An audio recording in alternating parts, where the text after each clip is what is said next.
నేను గట్టాయాలో బొమ్మలో కారులని ఉండేరో సరిగా తల్లు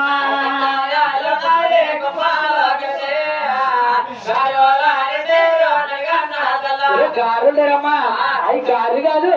కాదు కానీ కప్పలాగా ఆ పక్క ఈ పక్క వెళ్ళిపోతుంది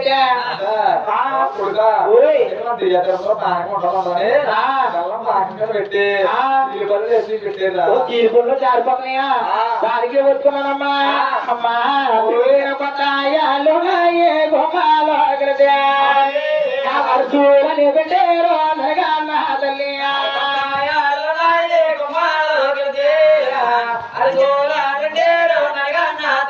అరుసుకుంటారమ్మా అరుసులు కాదయ్యి ఎల్లగేరు చెవుల్లాగా కంకరాయలకు వెళ్ళి నడిచారు వచ్చినాక తింటానమ్మా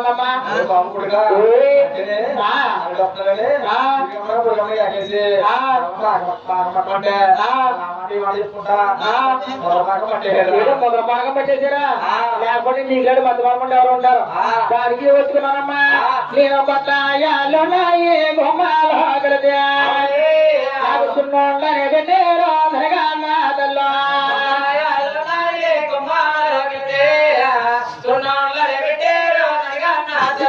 సున్నం పెట్టారమ్మా సున్నంలు కాదు కృష్ణ గోదావరి బొండి ఇసక మీరు కూడా పోనీయటవా చాలా బాగా చెప్పావా అమ్మా ఈ అమ్మగారి గొప్ప ఈ వదిలి గారి గొప్ప చెప్పంటావా నేను బత్తాయాలు బొమ్మలో నాకు సారాని గసేరో అనగా నా తల్లు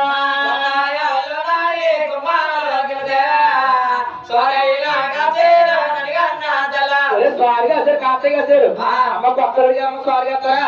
ఇప్పుడు కార్తీక కాసారు కానీ ఇప్పుడు మన చెరువు ఉందనుకో ఇప్పుడు మూడు కాదు కొరపడానికి ఏది ఉంటది అందులో కలియపక్కన ఎదురు పక్కన జీలకర్ర కానీ ఏమి లేదండి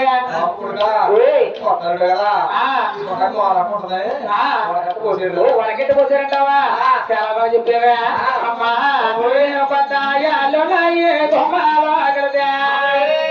అమ్మా మీ వదిలి గారు చెట్టు చేటేసుకుని చేటకెళ్ళిందమ్మా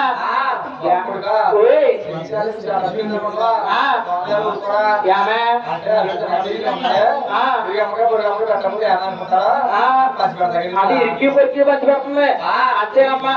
ఎవరమ్మా కానీ ఎవరు లేకుంటారు ఎంత కొట్టుకున్నా తిట్టుకున్నా నువ్వు నీ జలపిండి ఒకటే ఆడు చెరుకులో వేస్తే అంతే కాబట్టి ఇష్టమైన అత్తగారు వచ్చిందంటో రోజు వంకాయ కూర వేసినా ఇదో మా అత్తగారు రోజు చేపలు మాకు వేసినట్టు